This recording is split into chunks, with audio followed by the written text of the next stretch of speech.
मेरा नाम हरीश है। शिक्षक बहुत ही महत्व समाज को सुधारने के लिए एवं इसकी तरक्की प्रगति के लिए। आज ऐसे ही शिक्षक, किंतु वह शिक्षक कंप्यूटर के।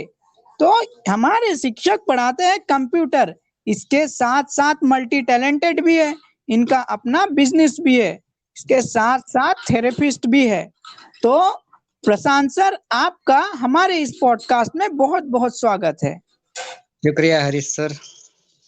तो प्रशांत सर, सर्वप्रथम मैं ये जानना चाहूंगा, जैसे शिक्षक तो बहुत कुछ होते हैं, बहुत सारे लोगों के अपने कैफे है, कंप्यूटर क्लासेस है, लेकिन दृष्टिहीन होते हुए ये सारा मुकाम हासिल करना, ये कितना मुश्किल था आपके लिए और इसके पीछे का क्या स्ट्रगल था, पहले तो दर्शकों को यह बताइए।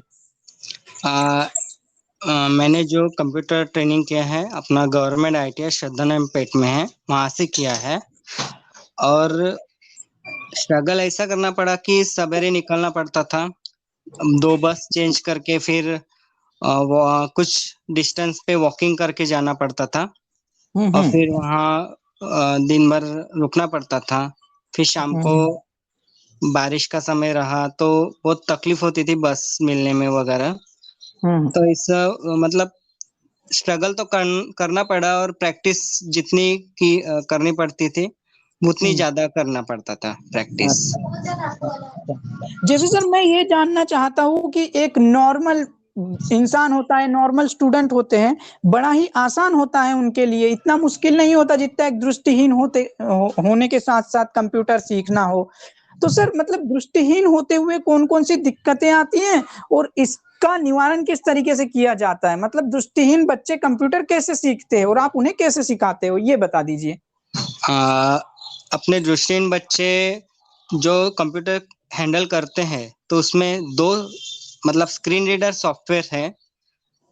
एक जॉर्ज करके है, JAWS, job access with speech, और दूसरा सॉफ्टवेयर है NVDA, non visual desktop access.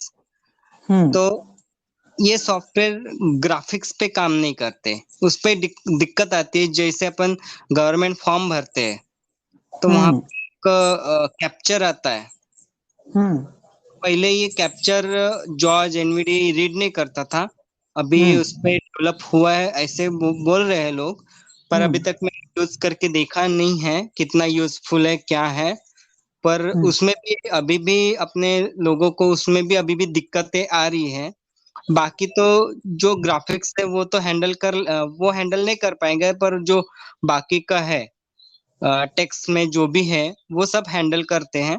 Gmail, Google drive, YouTube, और वर्ड, एक्सेल, पावर पॉइंट, जो भी अपने जरूरत का जो भी सामान है, जो भी मतलब जो भी अपने जरूरत जो भी है वो कर सकते हैं। और अभी NVDA में मराठी टाइपिंग भी कर सकते हैं, जॉज और NVDA में स्पेशली, और मराठी भी कर सकते हैं। सिर्फ वॉइस चेंज करके, कीबोर्ड का लेआउट चेंज करके वो अपने को सेट करके करना पड़ता है। अच्छा सर, मैं आपसे ये जानना चाहूंगा, जैसे जो बच्चे होते हैं जो देख पाते हैं तो उनको दिक्कतें नहीं जाती है, तो मतलब एक दृष्टिहीन बच्चों को जैसे आप पढ़ाते हो तो किस तरीके से पढ़ाना पड़ता है, कितनी दिक्कतें जाती है, क्योंकि वो तो देख नहीं पाते हैं, तो ये आपका काम जो है और भी मुश्किल हो जाता है। हाँ, आपने कहा वो सही बात है। सबसे पहले मैं उनको अपना अभी तो मैं फिलहाल ऑनलाइन ले रहा हूँ, पर जब मैंने 8 साल आत्मदीपम सोसाइटी में टीचिंग का काम किया है, तो वहाँ पे ऑफलाइन क्लासेस में सबसे पहले मैं दृष्टिहीन बच्चों को, जो पार्शियली वो तो आंख से थोड़ा देख लेते थे, पर जो टोटली ब्लाइंड है उनको मैं हाथ से पार्ट्स दिखाता था, जैसे monitor, speaker, keyboard, mouse, CPU, हाथ लगा के उनको दिखाता था। फिर उनको हाथ लगा के बटन कहाँ से चालू करनी है, पावर कहाँ कहाँ से चालू करना है, फिर CPU की कौन सी बटन दबाना है, फिर चालू होने के बाद अपने को कैसे पता चलेगा कि CPU की बटन दबाने के बाद वो चालू हुआ या नहीं हुआ, वो बताने के बाद फिर कीबोर्ड ओरिएंटेशन करने के बाद पहले उनको कीबोर्ड ओरिएंटेशन अच्छे से आना चाहिए, उसके बाद ही वो कंप्यूटर हैंडल कर पाते हैं। और जो बच्चों को दिक्कतें जाती है वो है वॉइस की, अच्छा। क्योंकि अपने दृष्टिहीन बच्चे जो है वो ज्यादा से ज्यादा मराठी मीडियम में पढ़े हैं, तो उनको इंग्लिश जो वॉइस है वो समझने में थोड़ा उनको दिक्कत जाता है। तो जब तक उनको अ, अ, मतलब वॉइस की आदत नहीं पड़ती है, जॉज एनवीडीए की, तब तक उनको बहुत दिक्कतें जाती है प्रोनाउंसिएशन में। मतलब समझने में, अंडरस्टैंडिंग में, हाँ यदि एक बार समझ जाता है तो फिर हाँ, थोड़ी एक चीजें बार आसान हाँ, एक हैं। बार वो अपने बुद्धि के हिसाब से काम करने लग जाए, तो समझ में आ जाए कि ये क्या बोल रहे हैं, अभी अपने को क्या करना है।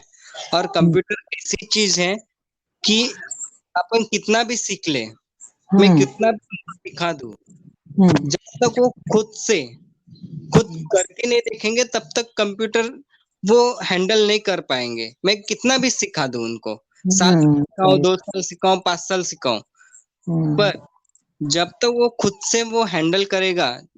अभी कुछ कभी कभी अपन कुछ काम करते करते कुछ दिक्कतें आ जाती है, कंप्यूटर हैंग हो जाता है या कुछ अलग ही विंडो ओपन हो जाती है। वो विंडो ओपन होने के बाद वो क्या करना चाहिए, क्या नहीं, उसको समझ में आने के बाद ही वो हैंडल कर पाएगा। नहीं तो अपन कितना भी सीख ले तो कुछ सीखने से कुछ नहीं होता, वो प्रैक्टिस के डिपेंड करता है। हाँ, प्रैक्टिस मेक्स मैन परफेक्ट वाली बात यस हो गई कि यस आप यस। कितना भी सिखा दो। और दृष्टिहीन बच्चों के साथ एक समस्या ये होती है कि वो ज्यादा से ज्यादा गरीब घर के आते हैं, तो उनके पास कंप्यूटर हाँ जैसे हाँ। Gadget yes. भी नहीं होते हैं, तो दिक्कत होती है। ये हाँ तो हो हाँ गया कि आप कंप्यूटर टीचर हो। रिसेंटली आपने सर बिजनेस भी शुरू किया है अपना, तो उसके बारे में बताइए। मतलब आप क्या बिजनेस करते हैं, हाँ, कैसे मेरा करते हैं? मेरा डिस्क्लोजर का बिजनेस है। जैसे नाश्ता प्लेट रहती है कगज की। हम्म। तो मैं खुद 6 नंबर की प्लेट बनाता हूँ। अ, अच्छा। मेरी मिसेस दोनों मिलके करते हैं वो बिजनेस। हम्म। अदर अदर भी जो लगता है, थाली, चाय के गिलास, पानी के हम्म गिलास, अ, कड़ी की वाटी, हम्म सब्जी सब्जी के डोने अलग अलग प्रकार के, हम्म। अलग अलग नंबर की प्लेट्स, ये मैं रखता हूँ। तो अच्छा। ये मेरा बिजनेस है, और वो मेरा बिजनेस मेरे मिसेस के नाम पे है, सुषमा गृह उद्योग करके। अच्छा, ये बहुत सही तरीका लगा मुझे कि इस तरीके का आप बिज़नेस भी डाल लिया आपने, और ये हाँ तरक्की करने का सही रास्ता है। तो ये हाँ मतलब सर इतना एक कर कैसे लेते हो? जैसे मतलब दृष्टिहीन होते हुए काफ़ी समस्या आती है, तो आप अपने आप को मोटिवेट रखने के लिए और ये सारी चीज़ें मैनेज करने के लिए कैसे, क्या मतलब क्या कोई फिलॉसफी है इसके पीछे कि किस तरीके से आप अपने आप को मेंटेन रखते हो? हाँ। कैसा है, मैं और एक बात क्लियर करना चाहता हूँ कि हुँ, जो हुँ। मेरी मिसेस है वो भी पार्शियली ब्लाइंड है, एक आंखों से उनको दिखता है। तो हाँ। बिजनेस जो मैं कर रहा हूँ, बिजनेस और ये टीचिंग दोनों भी जो हैंडल कर रहा हूँ, वो मेरे मिसेस के सपोर्ट से ही कर रहा हूँ। क्योंकि क्या बात बिजनेस है। का जो भी कुछ है, हुँ, कभी ऑर्डर आए तो प्लेट बनाना वगैरह वो हुँ, मिसेस संभाल लेती है। सिर्फ मैं जो कॉस्ट, उसकी जो कॉस्ट है, आगे हुँ, हुँ, कस्टमर को कौन से कॉस्ट में देना है, हुँ, उसका हुँ, हिसाब रखना, हुँ, और कितने क्वांटिटी में माल लाना, क्या हुँ, लाना, ये सब मैं देखता हूँ। सिर्फ मेरी मिसेस बनाने का काम देखती है, कोई कस्टमर आया तो उसको हैंडल करती हैं। पर ऐसे हुँ, हम हुँ। दोनों मिलके काम करते हैं, इसलिए हम ये एडजस्ट कर पाते हैं। क्या बात है, क्या बात है! मतलब आप ये बोलना चाहते हो कि आपकी मिसेज़ आपको बहुत ज़्यादा सपोर्ट करती है, हाँ इसलिए आप बहुत। हाँ हाँ। मुकाम आपने हासिल किया है। तो बहुत ही यस। सुंदर बात है, क्योंकि सपोर्ट के बिना तो बहुत सारी चीज़ें नहीं अधूरी। नहीं नहीं, सपोर्ट के बिना तो कुछ नहीं कर पाते। हुँ, हुँ। जैसे सर समझिए, जैसे हमारा कई लोग पॉडकास्ट सुन रहे हैं, तो जैसे कोई आपसे खरीदना चाहता हो, तो आप बता सकते हो कि ये सारा मतलब आपका काम कहाँ से होता है, या फिर आपका कोई कॉन्टैक्ट नंबर वगैरह हो, जिस पे वो कॉल करके ऑर्डर दे सके? मेरा जो ये माल सप्लाई का जो काम है, छोटा हुँ, है, बड़ा नहीं है ज्यादा, पर हुँ, हुँ, मेरे घर से ही मैं करता हूँ। हुँ, हुँ। और अच्छा। मेरा कांटेक्ट नंबर 96 है, 9623423636। ये मेरा कांटेक्ट नंबर है, बिजनेस नंबर है। आप हम्म। इससे कांटेक्ट कर सकते हो। फिर से एक बार धीरे से बता दीजिए थोड़ा, क्योंकि ये सुना जा रहा है तो थोड़ा दिक्कत आ ओके जाती ओके ओके।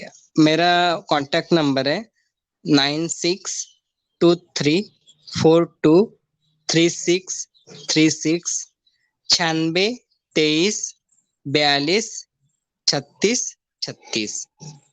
है। नंबर थोड़ा आसान है तो कॉल करने में भी आसानी जाएगी, हाँ, मुझे ऐसा लगता है। आएंगे। और इसके साथ साथ जैसे आप लोग मदद कीजिए, यदि किसी को कंप्यूटर क्लास लगाना है तो नॉर्मल बच्चे को भी पढ़ाते हैं सर, और ब्लाइंड बच्चों को तो पढ़ाते ही है। तो आप ये Yes, समझ लो, जो बंदा नॉर्मल को पढ़ाता है वो ब्लाइंड को नहीं पढ़ा सकता, लेकिन जो बंदा ब्लाइंड बच्चों को पढ़ा देगा वो तो सबको पढ़ा सकता है मतलब। yes, तो yes. क्योंकि आप, हाँ, और सर के पास एक्सपीरियंस भी बड़ा है, सर बता रहे थे 8-10 साल का एक्सपीरियंस पड़ा हुआ है।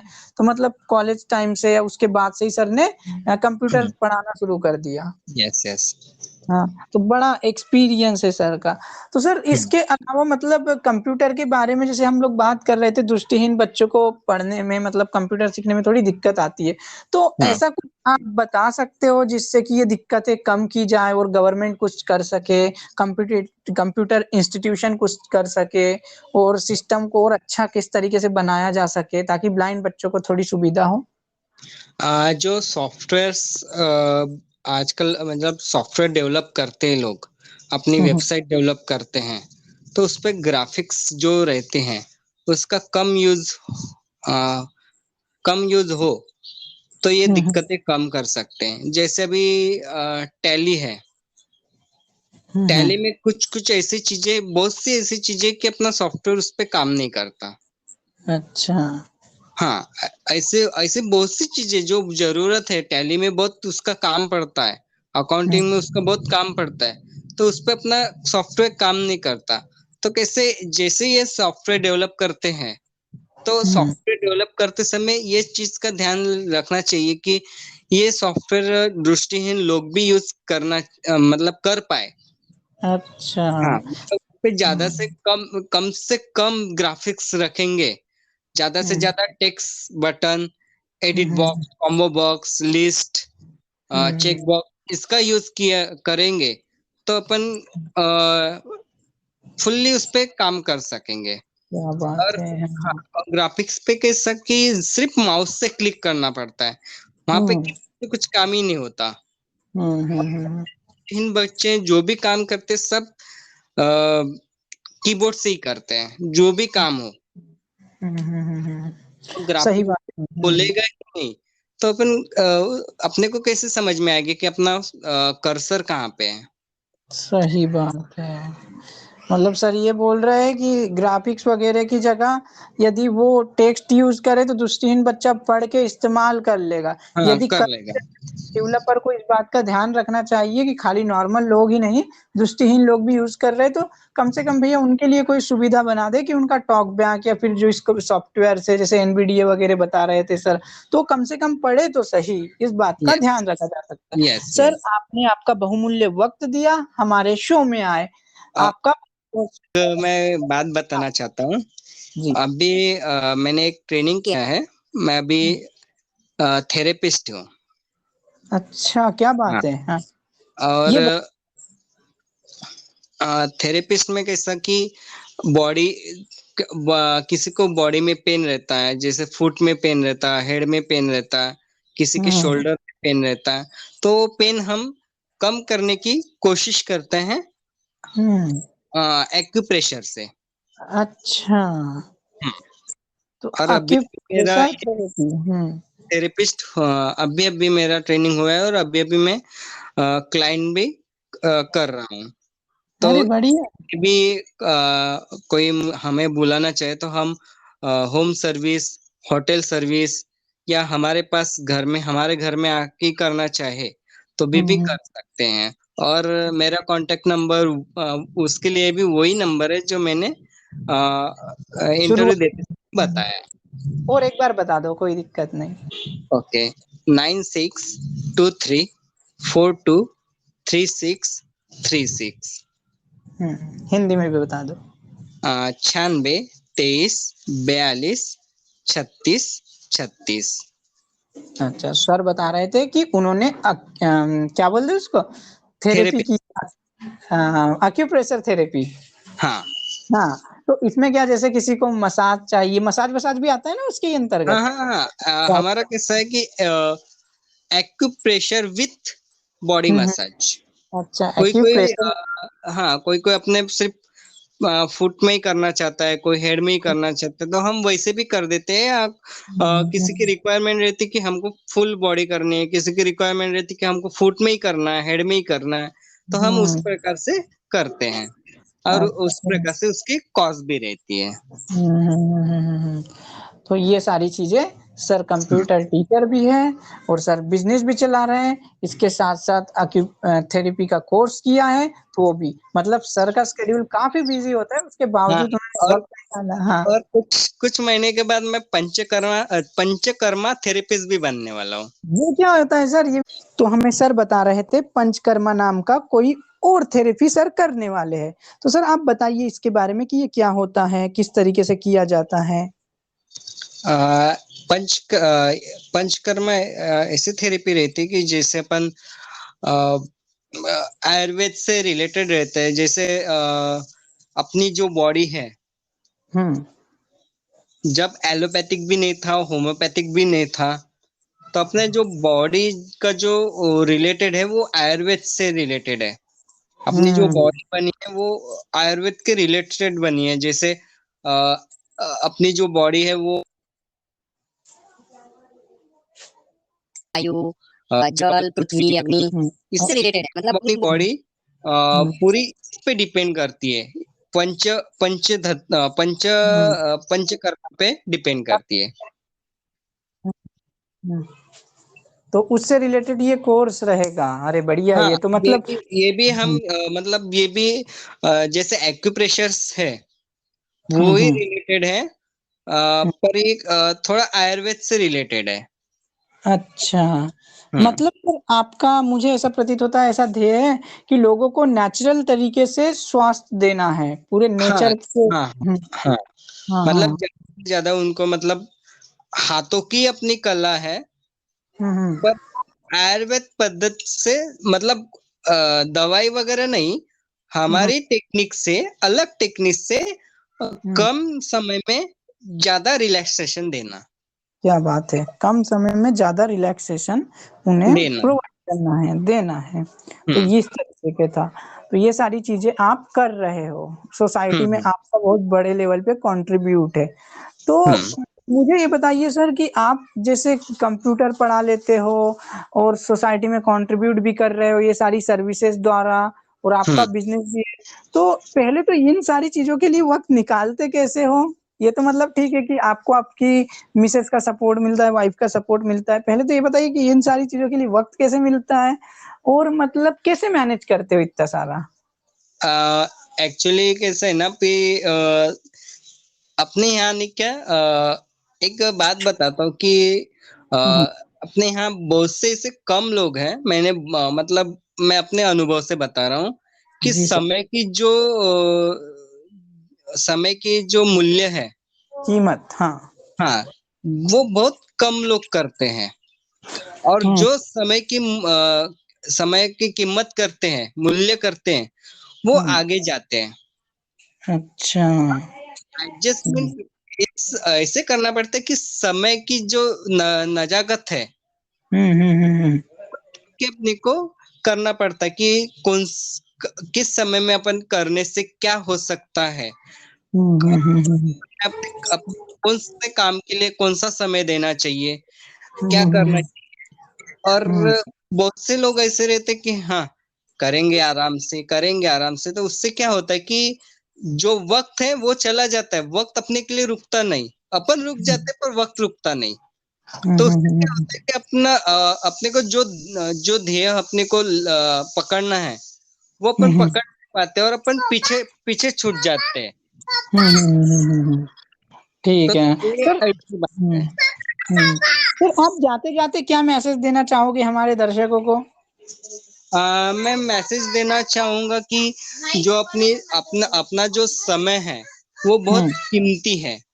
तो उस समय का सही से इस्तेमाल करना सीखे, सही से उसका टाइम टेबल बनाना सीखे, और जो अपना जो ध्येय है, बहुत से लोगों को मैंने बहुत से स्टूडेंट को पूछा था, आगे चल के तेरे को क्या करना है, तुम्हें क्या करना है, तो उनका कुछ भी नहीं। एक बोलता है मैं ये बनूंगा, कुछ देर के बाद बोलता कि मैं वो करूंगा। मतलब जो उसका ध्येय है वो एक इस पे फोकस नहीं करता। तो मैं बताना चाहूंगा कि आप पढ़ रहे हो, आप पढ़ो, सब कुछ पढ़ो, पर अपना एक फोकस रखो कि मुझे यही बनना है, और ठीक। उसके साथ अदर भी एक्टिविटी करो। जैसे अभी मैं कंप्यूटर टीचिंग के साथ बाकी की एक्टिविटी भी कर रहा हूँ। हाँ, वो भी एक्टिविटी करो, और अपने बॉडी की तरफ भी ध्यान रखो, और अपने खाने पीने की तरफ भी ध्यान रखो। और मैं पार्शली लोगों को और टोटली लोगों को ये मैसेज देना चाहता हूँ कि आप स्टिक का इस्तेमाल करो। आप खड़े हो, चल रहे हो, रोड से खड़े हो, रोड पे चल रहे हो, तो आप स्टिक का इस्तेमाल करो। मैंने बहुत से लोग देखे हैं अपने पार्शली कि वो स्टिक का इस्तेमाल ही नहीं करते। तो उससे क्या होता है कि आगे वालों को पता नहीं चल पाता कि अपन ब्लाइंड है करके। अपने हाथ में स्टिक रही तो कैसा आगे वाले को भी पता चल जाता है कि अपन ब्लाइंड है। तो इसलिए मैं अपने दृष्टिहीन लोगों को मैसेज देना चाहता हूँ कि आप स्टिक हाथ में रखें। नहीं खोलना चाहते मत खोलिए, पर हाथ में तो जरूर रखिए, क्योंकि हाथ में दिखने के बाद आगे वाले को पता चल जाता है कि वो ब्लाइंड है। और मैं नॉर्मल लोगों को भी बताना चाहूंगा कि आप स्टिक दिखने के बाद उसको पहले दृष्टिहीन जो व्यक्ति उसको आगे जाने दो, फिर अपनी गाड़ी या आप आगे जाओ, या आप उसको कुछ हेल्प कर पाओ तो आप हेल्प कीजिए। बिल्कुल सही बात, 100% सही बात कही है सर। यदि हेल्प कर सकते हैं आप तो निश्चित रूप से आपको हेल्प करनी हाँ चाहिए। हाँ हाँ, कोई भी प्रकार की हो, मतलब पैसे की हो या शारीरिक हो या और किसी चीज की हेल्प तो बहुत सारी कर सकते हैं। तो अपने हिसाब से जो भी हेल्प हो पाए वो कर पाए, वो कर। कि ऐसा नहीं कि उसको पैसे की मदद चाहिए, या अदर एक्टिविटी भी है ना, अदर हेल्प भी कर सकते हैं। मतलब कुछ भी आप अपना समय हाँ, कंट्रीब्यूट कर सकते हैं, कुछ सिखा सकते हैं। हाँ, अपने समय के हिसाब से, अपना समय अपने समय के हिसाब से, मतलब अपनी एक्टिविटी संभाल के किसी की हेल्प कर पाओ, बहुत अच्छा रहता है। आपको ये भी एक तो समाधान मिलता है, और आगे वालों को भी अच्छा लगता है कि नहीं, मुझे इसने हेल्प की। निश्चित रूप से आपका यह मैसेज समाज में जाएगा और लोग कुछ समझेंगे, ऐसी मैं आशा करता हूँ। पुनः एक बार आप हमें अपना बहुमूल्य वक्त दिया, इसके लिए आपका बहुत सारा धन्यवाद। दर्शकों ने सुना, उनका भी धन्यवाद। ठीक है सर। आपका भी बहुत बहुत शुक्रिया कि मुझे इस लायक समझा कि आज आप मेरा मैसेज और मैंने जो भी कुछ जीवन में हासिल किया है उसके लिए वो लोगों तक पहुंचने के लिए आपने मुझे चुना। और नहीं, ये उपलब्धि है आपकी, ये उपलब्धि है, बहुत से लोगों में होता नहीं है ना इतना। ये उपलब्धि, आप कितने सारे हाँ, काम एक साथ कर रहे हो, आगे बढ़ रहे हो, और ये हिम्मत इसलिए इसलिए मैं अपने मम्मी पापा का भी धन्यवाद देना चाहूंगा। मेरे पापा तो 2017 में गुजर गए, पर अभी मेरी मम्मी है। इन्होंने भी हमारे इस जो मेरा अभी मैं जिस लेवल पे पहुंचा हूँ, उस लेवल पे मेरे मम्मी पापा का भी बहुत सपोर्ट है। और अभी मैं आगे बढ़ रहा हूँ तो अपने मिसेस, अपनी मम्मी, इनके ही भरोसे भी चल रहा हूँ, क्योंकि हेल्प के बिना कुछ होता नहीं है। और मैं आपके माध्यम से मेरे मम्मी पापा को भी बहुत बहुत धन्यवाद देता हूँ कि मुझे इस लायक बनाया। नहीं नहीं, निश्चित रूप से आपका काम सराहनीय है, क्योंकि एक इंसान एक काम कर सकता है, लेकिन आप देखिए, आप शादी करने के बाद तो इंसान की इच्छाएं मर जाती है, लेकिन आप और बढ़ते जा रहे हो, बढ़ते जा रहे हो, ऐसा लग रहा है आपको बहुत कुछ पाना है। तो ये एक अच्छी भूख है आपके अंदर। हाँ, धन्यवाद। जी, आपका बहुत-बहुत शुक्रिया सर। धन्यवाद हरीश सर।